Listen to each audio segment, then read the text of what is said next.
ഓണത്തിന്റെ വരവറിയിച്ചുള്ള ഒരുക്കങ്ങളിൽ ആദ്യം ചാരായവാറ്റും സ്ഥാനം പിടിക്കുന്നു.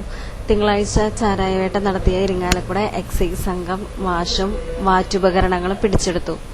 ഓണക്കാലമായതോടെ അനധികൃത വാറ്റ് വ്യാപകമാണെന്നതിന്റെ അടിസ്ഥാനത്തിൽ നടത്തിയ തിരച്ചിലിലാണ് തൃക്കൂരിലെ ആളൂർ കോളനിയിൽ നിന്ന് 200 ലിറ്റർ വാഷും വാറ്റുപകരണവും കണ്ടെത്തിയത്. ആരെയും പിടികൂടാനായില്ല. ഓണത്തിന് വിദേശ മദ്യത്തോടൊപ്പം വ്യാപകമായി വ്യാജമദ്യവും വിറ്റഴിക്കുന്നുണ്ടെന്ന് ഇത് സൂചന നൽകുന്നു.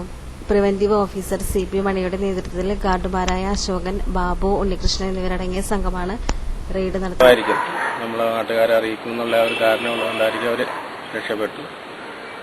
പിന്നെ വീട്ടിൽ നിന്ന് ഈ പറയുന്ന വാഷും വാറ്റാൻ ഉപയോഗിക്കുന്ന പാത്രങ്ങൾ, ഉപകരണങ്ങൾ ഇതെല്ലാം കിട്ടി. പിന്നെ ഇതിലേക്ക് വേണ്ടുന്ന ഗ്യാസ് ഇതൊക്കെ അവർ പിന്നീട് ആ സമയത്ത് വാറ്റുന്ന നേരത്തായിരിക്കും അവിടെ എത്തുക. അതുകൊണ്ട് അത് സിലിണ്ടർ നമുക്ക് കിട്ടിയിട്ടില്ല. പ്രതികളിങ്ങനെ ഇന്നവരാണെന്ന് നമുക്ക് വിവരം കിട്ടിയിട്ടുണ്ട്. അവർക്ക് വേണ്ടിയുള്ള ഊർജിതമായിട്ടുള്ള അന്വേഷണം നടത്തി വരികയാണ്.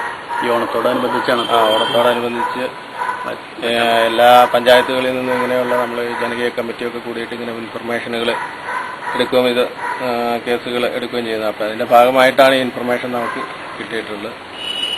തുടർന്നും ഇത്തരത്തിലുള്ള കേസുകൾ എടുക്കുന്നതിന് വേണ്ടിയുള്ള പരിശ്രമം, ഊർജിതമായ പരിശ്രമം ഈ ഓണക്കാലത്ത് ഉണ്ടാകുന്നതാണ്.